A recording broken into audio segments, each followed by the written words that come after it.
no control over any of this.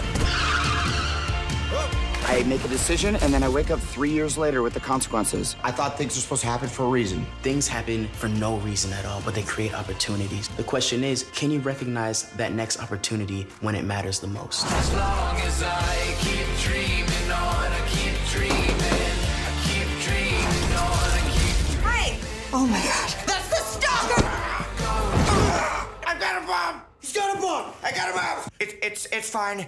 I'm sorry my bomb threat ruined your magical evening. Have a great life.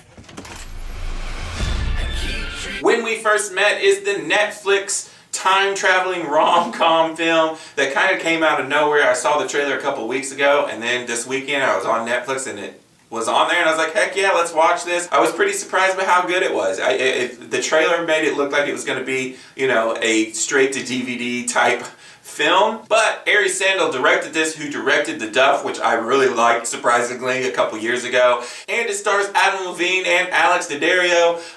Both of these are pretty well known in mainstream TV and movies. Alex has been in San Andreas and Baywatch.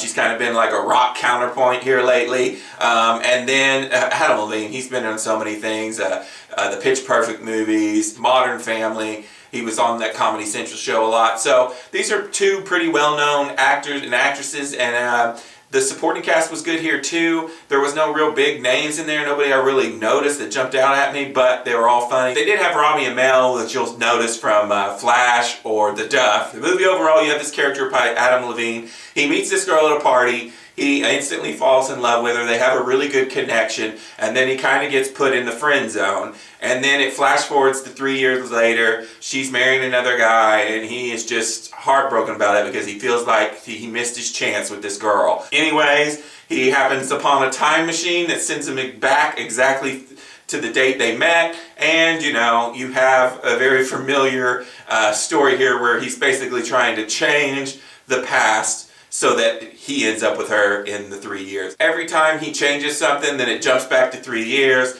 You get the results, and then he goes back, and this happens over and over again. There were some things that jumped out to like my sister almost immediately that I did not notice, and I probably wouldn't have noticed till a lot later into the movie, but that may have affected my viewing of it a little bit. I don't know, it feels a little weird. They try and throw little twists in there that obviously I'm not smart enough to see. For a by-the-book kind of time-traveling movie, we've seen this before in movies like Butterfly Effect, About Time, which is a more serious take on this subject.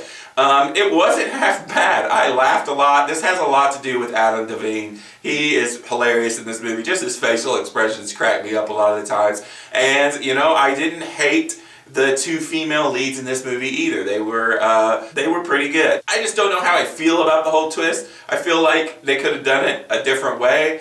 That may have negatively affected it. Some of the things we've seen before, like I said, so that may have negatively affected it for me. But for a movie that just popped on Netflix randomly out of nowhere, I enjoyed it. I had a good time. I won't lie, it was pretty dang good. If you're into rom-coms, especially time-traveling rom-coms, then you're probably going to like this. I'm going to give When We First Met a 3.5 out of 5. Hey, thanks for watching this video. If you want to stay up to date with all my reviews and reactions, hit the subscribe button. While you're at it, hit the like button on this video, comment down below. Some of my last videos should magically appear here. Click those. Until next time, this is Rainy Cage. Peace out.